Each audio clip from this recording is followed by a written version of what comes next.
For this example, we are going to illustrate how we can construct a sign diagram for a polynomial. In this case, the polynomial is in factored form. We can see that it equals x minus 5 squared times x plus 1 times x minus 2.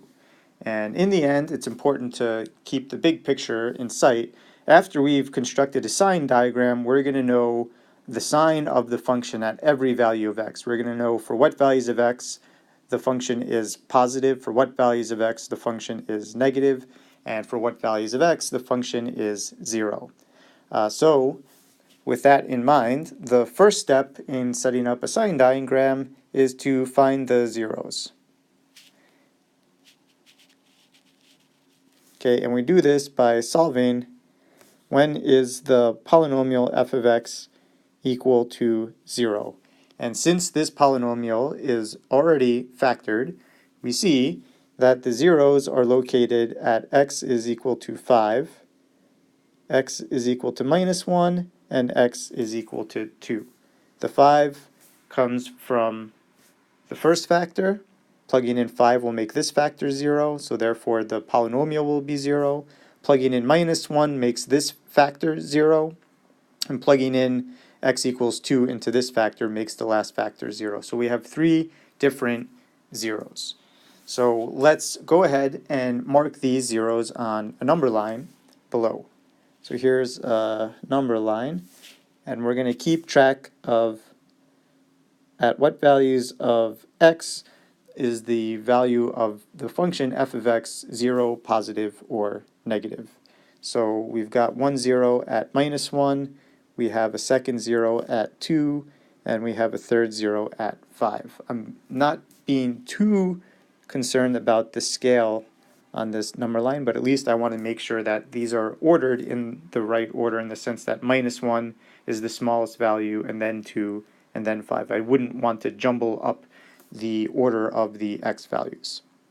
And now I've placed a 0 above each of these because the function f of x is 0 at each of these points.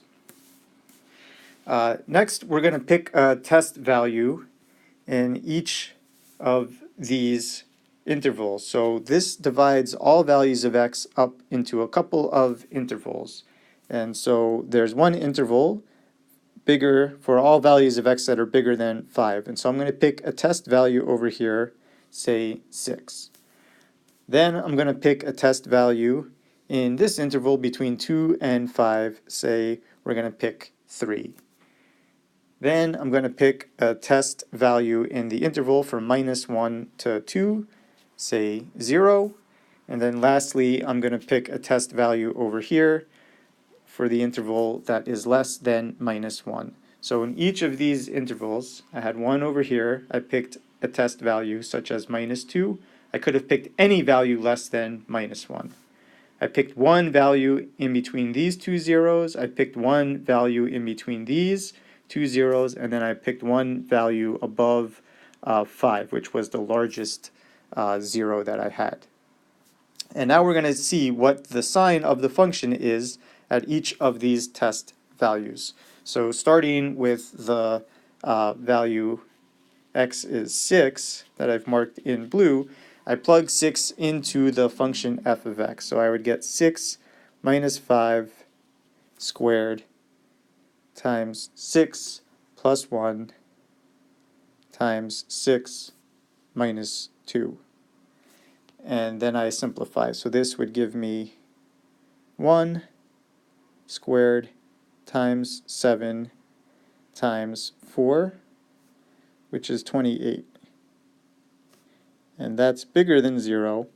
So over here, I'm going to indicate that I got a positive value by putting a plus sign above the 6. Then I come over to the next test value, which was 3. And I do the same thing. I evaluate f at 3.